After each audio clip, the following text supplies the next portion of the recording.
when you sent me the questions that you were going to ask, like I almost started crying because I was like, oh wow, that's somebody who really wants to know like who I am and how I cope and Yeah. why maybe I'm into some dark things. And so when you asked those questions, I was like, okay, that's someone who's really interested in just knowing the human condition because it's just everyone is just dealing with the human condition. What's up? I'm Matt. Welcome to Earth Monster, the storytelling show that celebrates vulnerability and speaks to the darkest, messiest little parts of your heart about the lies that we tell ourselves every day, the stories that we use to get out of bed, the fantasies that we let propel our lives. I call these things necessary delusions. You might call them dreams or plans or wishes or something else. I don't know what you call them, but I believe that we all have them.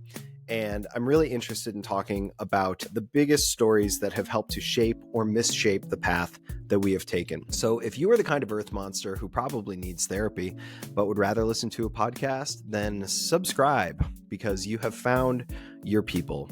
Today, we are talking to Kloee. Kloee responded to this ad that I post on Craigslist in the Seattle area in Washington State. And what I told Kloee was what I really feel about everybody who responds to this ad. If I'm the type of Earth monster to post this ad, and you're the type of Earth monster to respond to it, then I already sort of consider us kindred spirits in some way.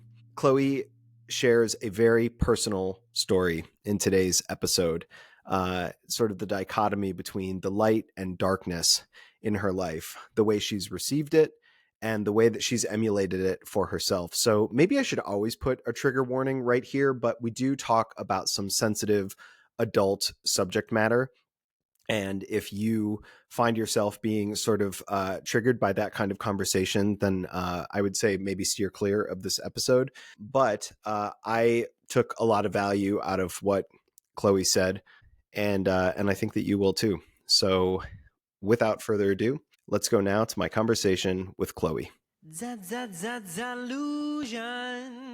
I think it's important to just share right off the bat. I'm very interested in being 100% authentic. I want to give 100% truthful answers and insight into a lot of the stuff that maybe a lot of people don't want to acknowledge is going on in the world. Yeah. But with that being said, there's also a lot of people who don't believe these things. There are people who want to kind of make a false narrative that maybe you're insane or you're delusional or whatever it is, and I'm just very cautious about causing any of that right now in my life, to be For honest. sure.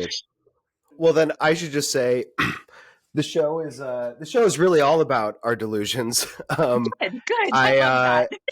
Our Love delusions, that. other people's delusions. This is a place for subjectivity, not Wait. objectivity. The ideas that you have or have had about the world and your life, Mhm. how those ideas have shaped your life, guided you, misguided you. Yeah, Um, there's been a lot of all of that. So yeah, we can talk about all of it. so tell us a little bit It about it yourself. definitely resonates big time when you say that we're going to be talking about false delusions I think when you sent me the questions that you were going to ask, like I almost started crying because I was like, oh wow, that's somebody who really wants to know like who I am and how I cope and Yeah. why maybe I'm into some dark things. And I think a lot of people are they're off put by like darkness and macabre things and ideas that are outside the box. And so when you asked those questions, I was like, okay, that's someone who's really interested in just knowing the human condition because it's just everyone is just dealing with the human condition. We're all Yes. trying our best to just cope with everything that's going on, I think. Absolutely. You nailed it. I mean, do you have sort of a starting place for me? Can you talk to Yeah, me I maybe mean about some of your central delusions? religion. It's all based around religion. That's just the truth of it. I was raised in a Christian family, very, very Christian family, fundamentalist almost. Mhm. Not quite like it was extreme, but like under the surface extreme. So everybody wanted to be very presentable and put on a good show for everybody, but behind the scenes, it was very extreme, very almost schizophrenic like paranoia, demons coming to get you. My mom was at one point convinced that I had a demon inside of me. I mean, it was very psychologically interesting to say the least. Yeah. So I think a lot of my just love for the dark comes from like trying to cope with that and like maybe almost now that I've reflected on it, like maybe almost like taking that what my mom told me, like, oh, you have a demon inside of you, and just being like, okay, yeah, maybe I do, but maybe it's a good demon. Maybe it's here for Yeah. justice and vengeance and to take care of people that cannot take care of themselves. So I think that's kind of one of those delusions that maybe I embrace. I am my own superhero.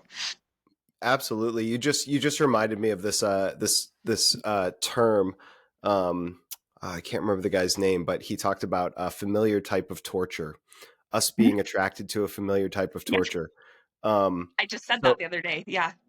when I you said it's almost like we're in love with our sorrow. There's a song, it's an Evanescence song, Lithium. One of my favorites. I've always used it to cope, and that's one of the lines is that it's I want to stay in love with my sorrow, but I want to let it go. And I feel like that's one of those struggles that most people deal with. It's like it's comfortable being in your sorrow, especially if you come from a place of sorrow and you might use it to cope.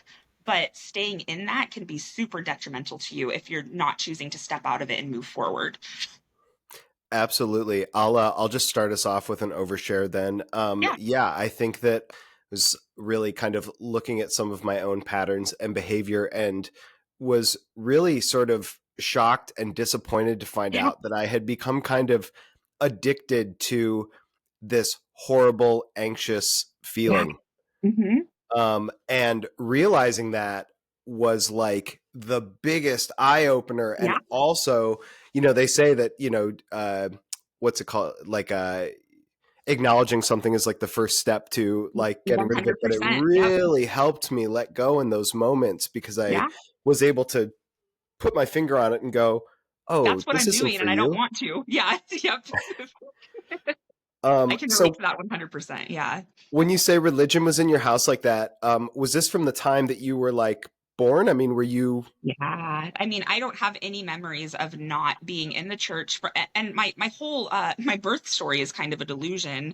My mom does have she's not she's schizophrenic. She's not diagnosed schizophrenic, but I'm definitely sure there's something there. I was fed a delusion my entire childhood about you are a child of God. I prayed for you. You're a miracle. I could not get pregnant. Then someone from the church told me you're gonna have this baby, and I waited and waited, and then all of a sudden I was pregnant with you, and you are just fed full of all of this light and love and all of these beautiful things, and then to come into the world and have her be like, I think you might be a demon. It's just right? very, yeah.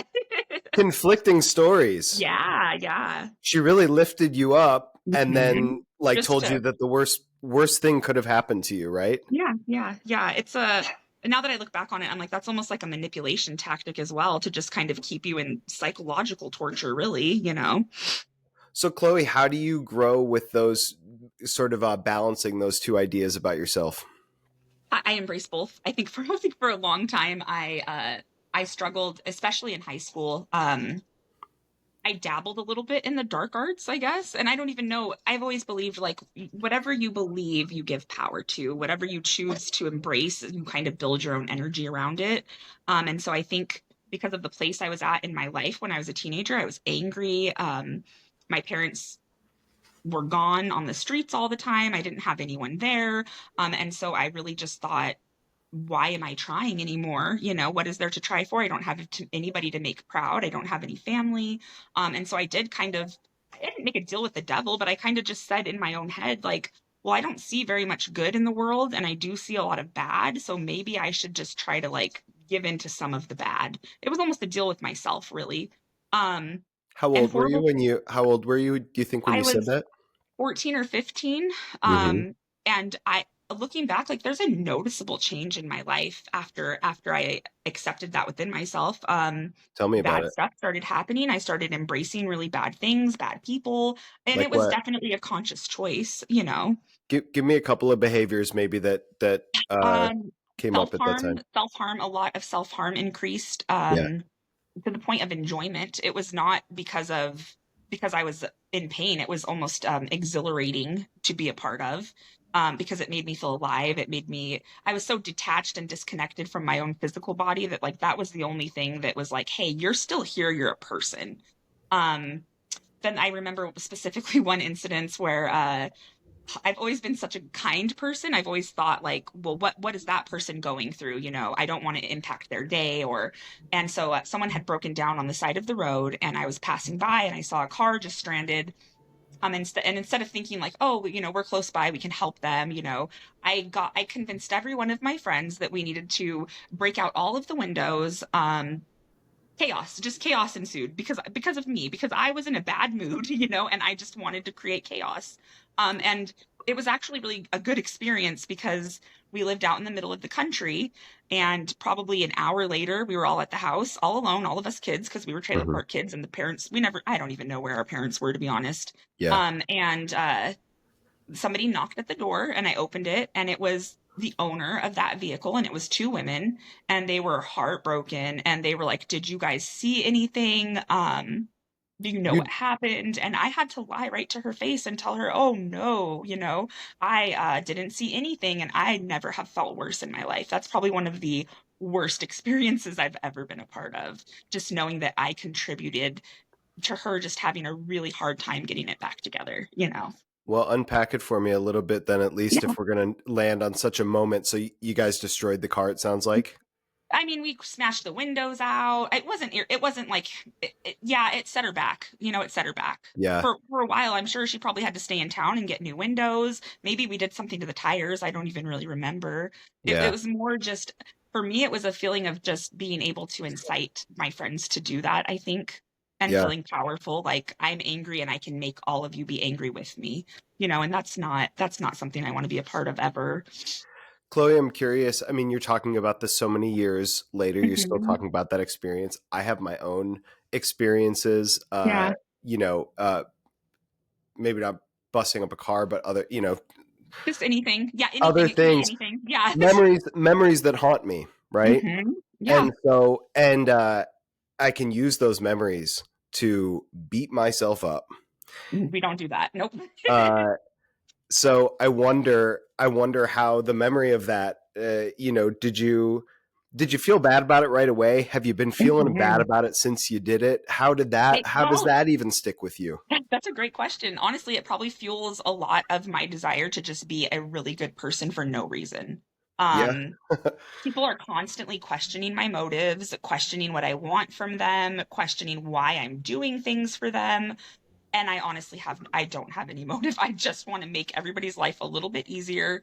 um I think that if we all just wanted to make each other's life a little bit easier, that it would be so much easier, like collectively. But it's so hard to break people out of that, like, I guess, ego-centered mindset of like, we can't help each other because we'll get taken advantage of. I think that's kind of where a lot of people are.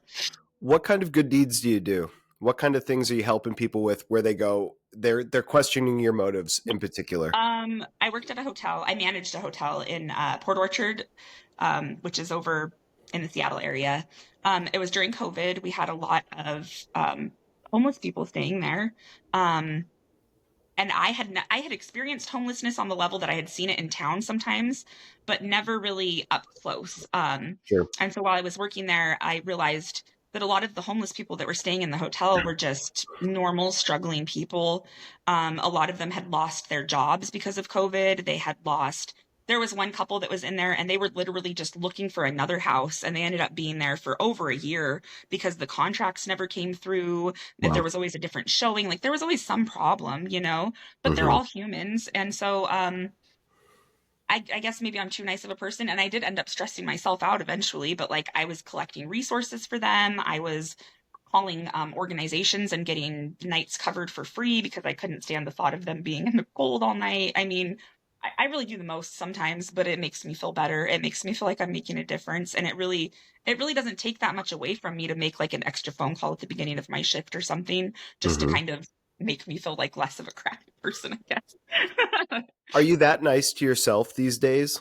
No, I'm working on it. I am now. I have been recently within the last month or so, where I'm really trying to give that mostly just to myself. I'm Good. to the point where now I'm questioning everyone else's motives, because I'm like, well, if everyone's questioning mine, then maybe I should question everyone else's too. I think also I've been really trusting in my life, and Hmm. naive, and that has led me to a lot of situations where I've been taken advantage of, for sure, for sure. Interesting. Take me back to the original, that you sort of said it all was like surrounding religion. So like Mhm. as you kind of like move through high school into your 20s, out of your parents' house into your adult life, are you how are you still carrying the religion stuff with you? Carefully, very carefully and gently. Um, it's one of those things where the only way that I know how to describe it is like if you've grown up in a religious household, come here, baby, and you are gay or lesbian. Because specifically, it's like one of those things that I struggled so hard when I realized that I was attracted to girls. Like it was one of the, it was like a physiological response where I could not, I tried to talk myself out of it all the time, all the time. I was like, no, you don't really have a crush on her. Like you just want to be her friend. And you no, I definitely had Illusion. crushes on them. I definitely did. It was normal. And so I remember nights, just staying up praying and praying and praying. If I'm not supposed to be gay, please just take it away, make me normal. I don't understand why my family hates me. I went from being loved in the church and full of life and full of happiness and a chosen child, a gifted chosen child to just, oh, you're gay. Okay, well, nope, that's unpure and dirty. Honestly, it's dirty. And when you're in the Yeah. church and you're gay, people look at you like you're just dirty. It's not a good feeling. So were you out then? Everybody knew that you were gay? I came out. It was one of those things where I was in a really small town, and I don't know why I was never really scared to say it. Maybe it's because I'm a little autistic too, but I didn't understand the gravity, I think, of it. Hmm. And so then when everything crashed down, I was like, oh wow, I just like kind of ruined my life a little bit. Wow. Um, but also it was really great to cope with so early. I want to say my best friend, he was gay and he came out before me. And I clung to him. I was like, oh, I'm so proud of you. And I couldn't understand why. And then he was like, you're gay. You're definitely gay. And you're trying to pretend like you're not. And I was like, oh, is that what that is? So yeah, I came out to him first. And then within a year, by the time I was 15, I came out to my mom. And that was a whole thing. But yeah, yeah, by 15, I was like, I'm good. I don't want to hide who I am. Like, I'm just going to be myself.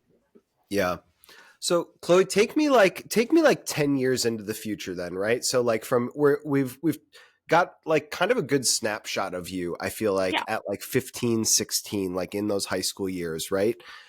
How like 25, 30, how have these stories graduated? Like where are you? What Yeah. how are Okay. they guiding So you I back? took a I took a turn. I took a turn. I graduated. I actually was accepted to the Art Institute in Seattle. It was graphic design. I was super excited. I went for a 2-week immersive process where we like stayed in the dorms and we went to classes, and it was eye-opening. It was a whole new world for me that I was like, whoa, this is like exciting. Moses Lake is like growing potatoes and factory work and that kind of thing. Um, I think it scared me. So I could not do it. I was terrified. The thought of being alone in the city by myself was terrifying. I don't think I ever really had anybody protect me, and so being alone was like, I don't think I can do that. So I did not go to the Art Institute. I think that was probably a big turning point in my life when I look at it, because Hmm. I felt like I let myself down. That was my dream. That was all I ever wanted.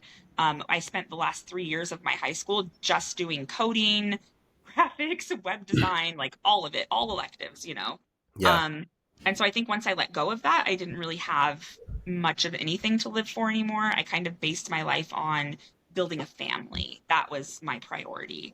And so I tried to do that. And I'm And sorry, just I'm sorry, yeah, 1 second, because I feel like I missed maybe the really significant nugget there. yeah. What was the really defining piece that made you not go to the Art I Institute? didn't feel like I was good enough. I sat there and I looked at everyone else that was working, and I looked at all of their amazing ideas and their creativity, and I think I really just compared myself to everyone else and thought like, wow, I don't belong here. I really talked myself out of it. And looking back, I'm like, God, you were such a child. Like somebody should have been like, no, you can do it. Like you're fine. You got in, you can do it. But I Yeah. just didn't have that support, and I was really in my head, and self-doubt 100%. So Chloe, let's just unpack this a little bit, right? This idea that I talk about, this necessary delusion, totally made up in my, Yeah. it's what I use to frame my Yeah. my life, I guess, or the Right? lens through which I see my life, right? But for me, it's a necessary delusion. So why? So it's really interesting, right? So you get your dream, you're there, and then you just sort of Ooh, talk yourself out of it, right? yeah, So yeah. I'm like, Oh no. there's the delusion, you're not good enough. Yeah, But I guess what I'm absolutely. wondering is, why was that delusion necessary to you at that point, do you think? What was it? How was it serving you? Okay, well here's okay, this will probably make more sense. My dad gave me the option. You can either I will pay for your college full ride, or you can have lap band surgery and lose weight and I will pay for that. Um and so eventually I just chose the lap band surgery. I said I probably just want to be skinnier than I do want to be creative. That's probably what it comes down to. That was the choice. Wow. So you actually got to the Art Institute. You're looking around at all of your peers, and you Yeah. decide, I don't belong here. What am I? Whoa. Who do I think I am doing this? No, I need to be skinny first. Yeah, obviously that's the thought process or something. I don't know. Right. And maybe it also felt safer to not go after the dream. Maybe it also Yeah. feels like, oh well, I don't have to stick around and fail at this. I can fail myself Yeah. Yeah. right now. Yeah, I do have memories also of my father. I would share my dreams with my father. Like, I wanted to be a newscaster, and he said something like, well, you have to be skinny and beautiful to do that. Or, I said, do you think I could be a lawyer? And he said, well, Miha, your head is in the clouds all the time. And it was never like an encouraging situation. It was always Yeah. like, well, I don't think you could really do that. Yeah. It's I always say it's a Yeah, very fine line between keeping a positive attitude and lying to yourself, but it is also a absolutely. very fine line between keeping a negative attitude and lying Yes, to yes, yourself. absolutely. And it's hard to shake those voices, I would imagine, Mhm. if your parents are the ones sort of feeding them to you for a Yeah, long I time. think that's a big I also come from addiction, and I struggled with addiction for a long time. And I think throughout all the time that I've dealt with, going to meetings and being sober and all of that, like the one thing I've taken away from that is like addiction is a familial trauma type thing. That's something every addict I've ever met has in common. It's that there was some dynamic in the family that was just like weird and nobody wanted to talk about it. Yeah. So so you don't go to art school. You get the lap band surgery. Do you go and do you focus on family? Yeah, I met a girl at work. I was working in a care home for adults with developmental disabilities, Hmm. just trying to help the world. And I met a girl. I was 18, she was 26, and she had two kids, single mom. And I was like, yeah, let me help raise your kids. So I did that for a while. Wow. Um, and I think while I was doing that, I got overly stressed trying to be a perfect mom. I remember moving in, and the very first night, I woke up in the morning and she was like, okay, we'll get the kids to school and I'm going to go to work. And I was like, I've never gotten kids to school. Like, I don't even know how to do that? So I had to, like, oh, we got to do breakfast, and let me just get you in the car and we're going to drop you off where I think you go. So it was just a learning process. Um, but I got stuck there for a while just trying to be like a really good mom to someone else's children probably. And Yeah. that led to, I guess, my addiction issues. That's when I started, like, I never used like, oh, I'm a heroin addict, I'm just going to use heroin hardcore. I always used it as like a performance enhancer. That's what I say when I'm at my meetings. Like, it felt like a performance enhancer, like to get rid of the anxiety, to get rid of the fear or the feeling of being tired, or just to push through like the next 4 hours so that I could be a robot. Yeah, it Heroin? became a coping mechanism. I'm sorry, you said you were using heroin as like a No, no, I performance was never enhancer? using heroin. It was like Oh, pills, just okay. like, oxycodone, or, it was never a hardcore, like I was just nodding out, because I know there are different types of addicts. There just are. There are some that want to die all the time and they stay extremely, extremely high. And then there are some that want to live and try to function while still using. And it's kind of a spectrum. So I was definitely to where I was trying to perform at my best, but I was in a delusion myself because I was performance enhancing. I wasn't an addict. Yeah. Um, so Chloe, as your life sort of happens, am I missing any major stops that Yeah. these stories took you on? When did you start waking up from some of these Yeah. Okay. ideas? So this is that's probably where everything changes is, I want to say, I struggled and struggled and struggled, and it was bad for a long time. I was lost for a long time. There were years of my life that I don't remember. It was Xanax, it was alcohol, it was a combination of Xanax and alcohol and fentanyl and meth and anything that I could use to just not listen to my brain, I guess. And then, God, I'm not even really sure what happened. No, I do. I remember what my dad said. My dad said something. Um, because I didn't think it was that bad. I thought I was going to school at the time. I was Hmm. taking college classes. I was in business law. I was using meth, but I was still passing. Like I have a 4.0 from that semester. I do. And Wow. it was it was interesting. So my dad pulled me aside one day and he said, I don't know what you're doing, but you can't tell and everybody else can. Um, Hmm. and my dad never says anything about anything. Like he is so laid back that he never mentions anything. And Right. when he said that to me, like I thought about it for the longest time. Yeah. And honestly, it reminded me of my mom. I remember watching her just being out at dinner and having her just passing out and thinking like, oh my God, the waiters know, the people in the booth know. And I'm just like, oh, everything's normal. My mom's just falling asleep, not a big deal. I felt very much like my mom when he said that to me. Like, you don't know how much you're taking, but you're definitely taking too much. And so at that point, I decided that I wanted to go to treatment. And I did. I went to Above It All Treatment Center in Lake Arrowhead, California. And I did a 45-day intensive treatment program. And that was life changing for me, life changing. Wow. Kloee, people have a lot of like rock bottom moments, a lot of extremes that have to wake Mhm. themselves up from that kind of thing. Yeah. Your dad said something that reminded you of your mom, and you were like, rehab. Yeah, no, absolutely. That woman has tormented me. Like when I felt that feeling, I was like, oh God, no, there's no way. Like my goal in life is to be a good mother to somebody's children if I have to adopt or whatever. I just want to be a good nurturing person.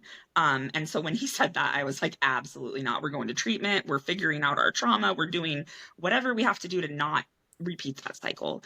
Because when I did start taking over the mom roles for my ex-partner's children, Hmm. immediately when I started mothering, I could see my mother in the things that I was doing. The Sure. things I found myself saying things that I was like, "Oh my gosh, where did that come from? You sound just like your mom." And Yeah. it's a very like it shocks you. It does. And I was like, "Oh wow, I need therapy." Like I sound like my mom and I don't even mean that stuff. It's in my head. Right. Right. Yeah. Well, God, what yeah, that story's still in your head, right? And now you're speaking it to Yeah, someone else. absolutely. Yeah. So you go to the treatment center, and does that start your journey to I recovery then? wish. Yeah, I wish it did, but no, it didn't. I was great. And I actually they were like, you can't go home. That's where you're rooted in trauma at home. Like you can't go back there. And I was like, okay, well, I was now in California. So my dream was Seattle, and that was too scary for me. But now I'm in Lake Arrowhead, California, and they're telling me you need to do sober living in Orange County. And I was like, okay. I was trying not to get overwhelmed by hearing Orange County, but like honestly, all I could think about was like Orange County Housewives. I don't know if you know that show.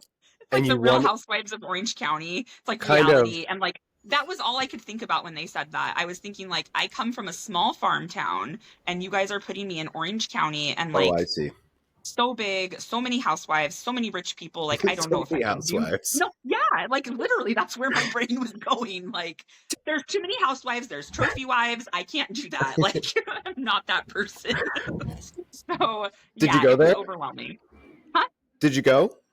I did. I went and I spent a week there and it was amazing. It was life changing. And I didn't even stay the whole time, but I had people come out of the woodwork. I had one man that, I was gay and he was gay. So he was like, yes, girl, like get in the car. We're going to meetings. I was like, yes. Okay. Like he gave me life, like it was a lifesaver. I had a couple girls that were okay, mostly men. I'm going to be honest, mostly men that were really nice and helpful. Um, I had one guy that didn't even know me, and I was thinking of an excuse to leave, and he said, I'll pay your month. And I just was like, why? Like, why would you do that? And he was like, just because you need to be here. And I can afford it right now, and I'm working two jobs, and if I'll pay your month. And I was just like, that to me was like, that's family. That's what that cemented in me, was like, there are people out there who care for no reason, and those are the kind of people that you need to surround yourself with, not ones that are making deals with you or asking you to bargain with things that you don't even have, or, there's a lot of manipulation in all kinds of situations. Was he in the program with you? He was, yeah, he was in sober living. I didn't even know him. He was just like, I was outside smoking a cigarette, crying, like talking to somebody, and he just overheard. He was at a different table, and he was like, "Look, I'll just pay for it. Like, whatever. Don't stress out." And And I how was much just like, money are we "Oh, talking for a wow. month? I mean, we're talking about 800 and something okay. Wow. at that time." And it was 2012. So, I mean, but the stipulations for being there were like, you have to have a full-time job, you have to go to meetings, you have to pee clean, you have to. So for him to offer that when he was probably working full-time and barely making it himself, it just really said a lot to me, because Wow. he didn't need me. He just saw me crying and felt bad. And did you wonder about his motives when he did that for you, or did you just accept that and See, think, that's the thing. I did not wonder about his motives, but I did not take him up on it because it did not feel legit "Oh, to I me. see." It felt like, I don't know why someone would do that. It's really nice, but like, I don't know if I want to enter into a deal that I don't know what I'm being a part of. So I actually called my grandma and said, "Look, can I come stay with you? I can't do this." And my grandma said, "No, like, you can't stay here." So I ended up going back home. And then within 2 months, I relapsed just on wine. And so I was drinking like wine, here or there. Yeah. Um, and then eventually I found a girl that lived outside of town, and I went and I moved in with her for a while. Hmm. 3 years probably that I just stayed in the house drinking from sun up to sundown. I was really agoraphobic at the time. Like, honestly, like, I wouldn't even take my dog out to go to the bathroom. I was very mentally not well. Um, and for some reason, I thought, I've got to get out of here. I'm just killing myself. I ended up in the hospital a few times. I'm pretty sure I was having seizures that I didn't really know I was having, probably like waking up from having seizures. I was spending a lot of time in the bathtub, just having withdrawals. Like, when you drink that much, your body won't let you take any more alcohol. Like, it's poison, and it registers as poison. And so you're trying to like feed yourself to cope with the withdrawals, but your body's like, no, you're throwing up and you're going through withdrawals. And that's when I ended up in the hospital, was when I was like, I can't even keep it out any more alcohol. My body is saying it's dying, and I'm going to have seizures. Right. And my partner dropped me off at the hospital and said, "Okay, well, call me when you're done." And I think that was very like, oh, okay. That just kind of set with me for a while. Well, because they kind of told you who they were, right? Yeah, yeah. People do that, people do that. And Yeah. even from there, I actually went back from that relationship. I went back to my first ex, the one with the children, because I think I really just thought like maybe we could make it work. I loved the kids. I'm not gonna lie. Like, that was probably my motive. Like, I loved those. I still, if they're watching, like, I love you guys. And I always will. Yeah. But, I had to leave that situation to become the person that I am now. It got really tumultuous. She said some things that were very mean but motivational to me, about, go back to your family. That's where you belong. You'll never get out of there. You're just like them. And I've used that as motivation to just never go back there. Never, never become those kind of people. So now I'm just kind of doing the thing. We had kind of a, me and my wife, I'm currently married now. I did meet someone amazing. She's in recovery. I'm in recovery. We've been working recovery together. There was a bit of a relapse. There is sometimes, it's not always Yeah. linear. Sometimes you have a bad day and you have a drink, and then you just get back up and try really hard not to do it again. Well, glad to hear that you're in, a healthy situation now. You seem Yeah. I guess talk to me about this kindness in you. Um I feel like there's this balance, right? I feel like you've been Mhm. talking about this darkness and then this light. Yeah. And you seem pretty extreme on both ends of it, right? Yeah, definitely. That's also part of like Christian fundamentalist, I guess. I feel like when we were raised, my parents would literally be like, someday they're going to come to the door and they're going to ask you, like, who do you believe in? And you're going to have to like confess. And they're going to be like, do you believe in Jesus? And if you don't confess, like, you're going to hell. And so, like, I was raised with that level of terror about just being a good person. So much so that, like, that's integrity. Like, that's doing the right thing when nobody's watching. Like, I don't care if anybody's watching. I'm going to do my best to not make a bad decision. And if someone's in trouble, I have been that person to pull over and break up a fight. I've been that person to, I don't care. That's when I managed the hotel. That's why I was great at it. I will go up, I will take people out of the rooms. I will tell them they need to go where they belong. I had to quit the hotel because there was one situation where there was a girl that was staying, and I formed kind of a connection with her. Like, I was watching her. She was young and she was in a relationship with a young man, and it was just an off connection where I felt like maybe she was in trouble. Um, Turns out she kind of was. And so one day I got a call at the front desk and it was just her screaming, I need help. And so I immediately I knew what room she was in. I knew who it was. I just knew who it was just from the voice. I had almost just been waiting for it, I guess. Yeah. And so I ran down there. They did not want to let me in the room. I broke into the room. And I basically just got him in a headlock and held him there until the police arrived. Wow.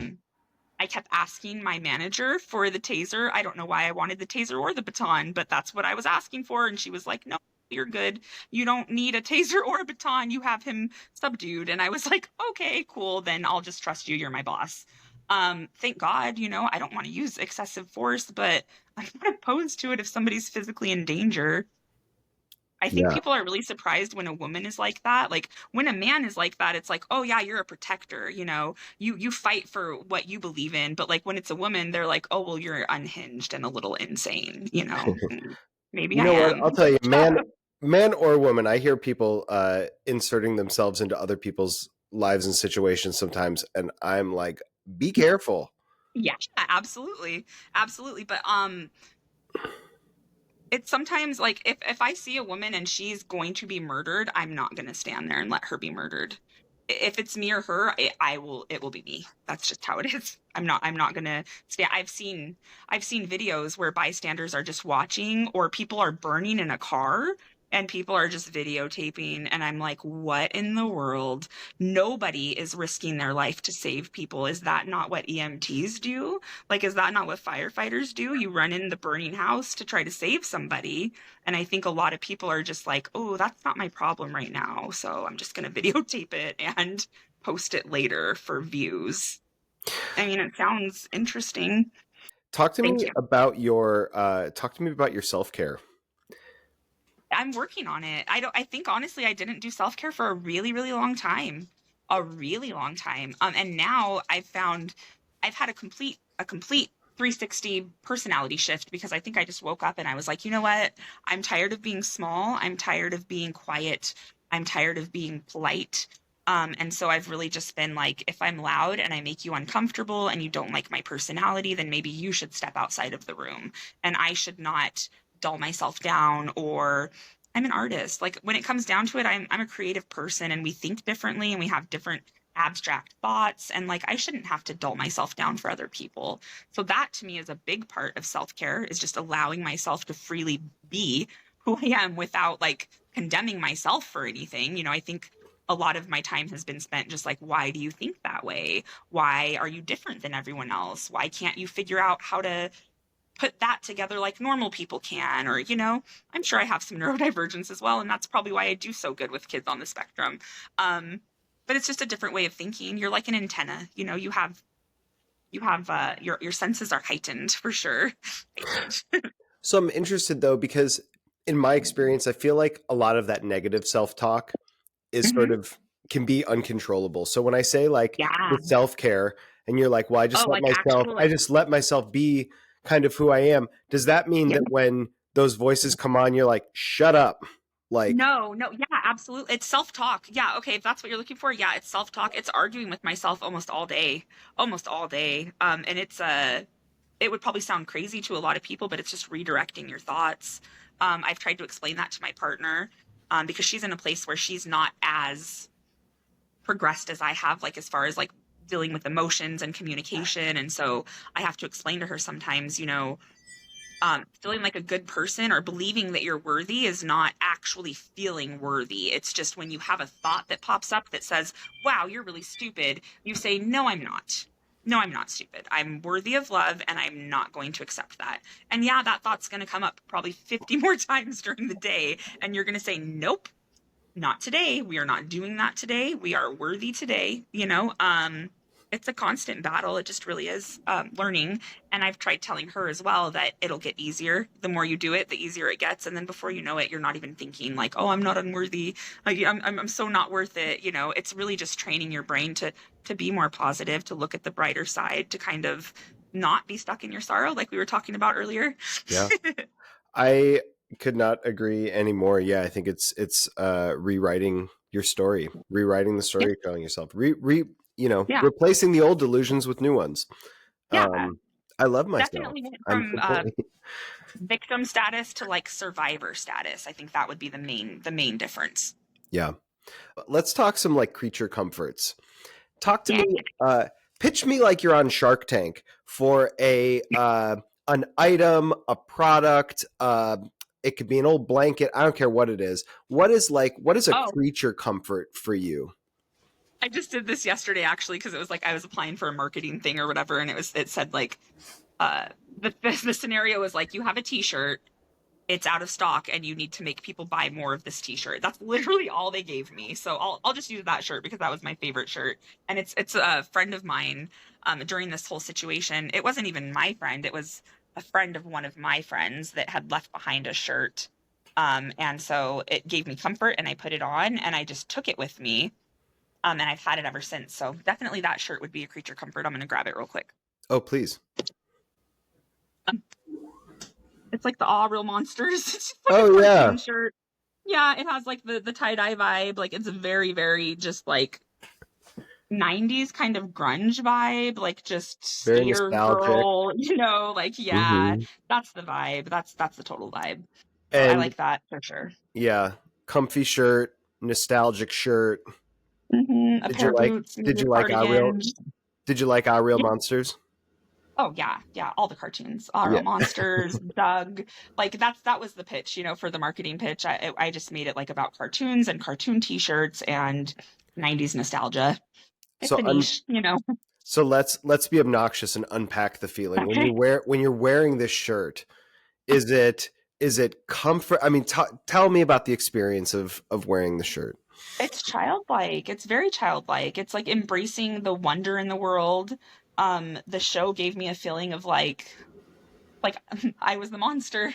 I was a weird kid. I was, Wow, everybody looked at me like, what is wrong with you? I got bullied a lot, a lot. Like I remember I would show up at school and kids would kids would move, like so I couldn't stand next to them. And I was just like, wow, am I that off-putting that I can't even stand by you in line? Like it was interesting. So yeah, the monsters, like they were cute. They were cute and they were nice and they were different, but they all loved each other, like they all treated each other really well. yeah, um and so maybe just that sense of family with the cartoon. yes. Well, Kloee, you like I say, I started saying that we were kindred spirits, and I'll end the same way.